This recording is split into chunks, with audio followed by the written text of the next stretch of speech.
ये जानने के लिए कि कोई नंबर 7 से डिविजिबल है या नहीं, हम बहुत सारे मेथड्स का यूज़ कर सकते हैं, बट उनमें से जो मुझे सबसे ज़्यादा इजी लगते हैं उन दो मेथड्स को मैं आपको इस वीडियो के थ्रू बताने की कोशिश करता हूँ।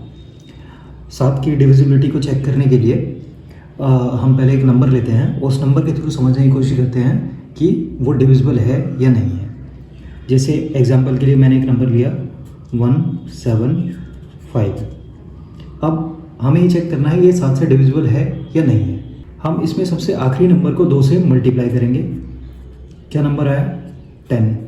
और इस 10 को इस बचे हुए 2 डिजिट में से माइनस कर देंगे। क्या बचा? 7।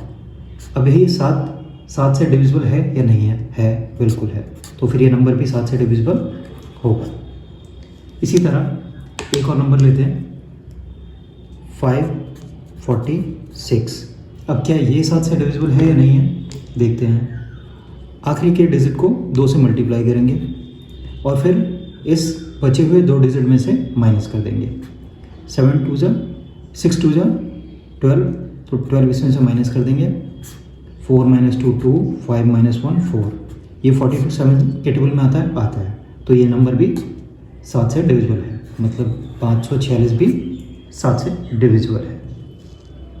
अब ये 1 2 या 3 डिजिट तक के नंबर को तो आसानी से पता लगाया जा सकता है कि ये 7 से डिविजिबल हैं या नहीं है, बट अगर नंबर बहुत ज़्यादा डिजिट के हो, बहुत बड़े नंबर्स हो, तो उसको हम कैसे पता लगाएंगे कि वो 7 से डिविजिबल है या नहीं है। तो ऐसे केसेस में 7, 11 और 13 की डिविजिबिलिटी के रूल सेम हो जाते हैं। मतलब उस मेथड का इस्तेमाल करके हम ये भी पता लगा सकते हैं कि वो 7 से डिविजिबल है या नहीं, या फिर ये भी पता लगा सकते हैं कि 11 से डिविजिबल है या नहीं, या फिर वो 13 से डिविजिबल है या नहीं। उस मेथड से आपको इस तीनों की डिविजिबिलिटी का रूल पता लग जाएगा। तो अब हम उस मेथड को देखते हैं। एग्जाम्पल से ही समझते हैं इसको भी। जैसे मान लीजिए हमारे पास कोई नंबर है 6 9 8 1 9 2 7 5 4 3 8। मान लीजिए हमारे पास इतना बड़ा नंबर है। अब इसे हमें चेक करना है कि ये 7 से डिविजिबल है नहीं, या मैं कहूँ 11 से डिविजिबल है नहीं, या 13 से डिविजिबल है नहीं। इतने बड़े नंबर्स में हम क्या करेंगे, हम पीछे से इसके 3 डिजिट के पेयर बना लेंगे।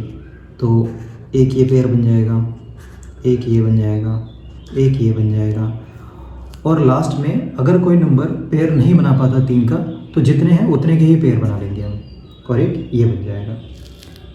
अब क्या करेंगे, अब इसके ऑल्टरनेट पेयर्स को जोड़ लेंगे। मतलब एक पेयर को छोड़ के अगले पेयर्स के साथ इसका सम निकालेंगे। जैसे इसके साथ इसका और इसके साथ इसका, इस पेयर के साथ इसका सम करेंगे, इस पेयर के साथ इसका सम करेंगे।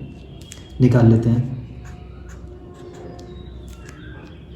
इसको और इसको जोड़ने के बाद हमारे पास जो नंबर आया वो है 344, और इसे जोड़ने के बाद हमारे पास आया 1257। अब क्या करेंगे, हम इन दोनों का डिफरेंस निकालेंगे। इन दोनों का डिफरेंस आया 913। अब हम बहुत आसानी से, ये नंबर काफ़ी छोटा हो गया, अब हम बहुत आसानी से चेक कर सकते हैं कि ये नंबर 7 से डिविजिबल है या नहीं, या 11 से डिविजिबल है या नहीं, या 13 से डिविजिबल है या नहीं।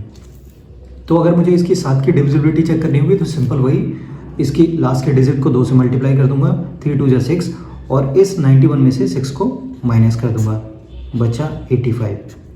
ये 85 7 के टेबल में नहीं आता, ये 7 से डिविजिबल नहीं है, तो फिर ये पूरा नंबर भी 7 से डिविजिबल नहीं होगा।